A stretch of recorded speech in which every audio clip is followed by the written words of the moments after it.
Salmo 8. David ƒe ha na hɛnɔla, woadzi ɖe seminit ŋu. Xɔ nam, Yehowa, elabena mawuvɔ̃lawo megali o, eye nuteƒewɔlawo bu le amegbetɔwo dome.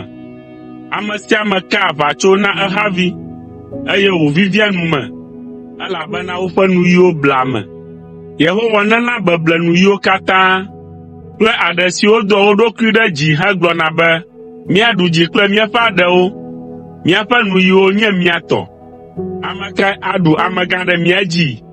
Yehowa be, esi wotea ame gblɔewo ɖe to, eye hiãtɔwo ŋena ta la, matso azɔ, maɖe wo tso ame siwo le vlo dom wo la ƒe asi me.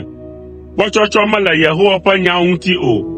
Wole abe klosalo si wololõ le anyikpo me, eye wòdza zi gbɔ zi adre la ene. Ame vɔ̃ɖiwo zɔna le ablɔɖe me, eye wodea bubu yakanuwɔwɔ ŋu le amegbetɔwo dome.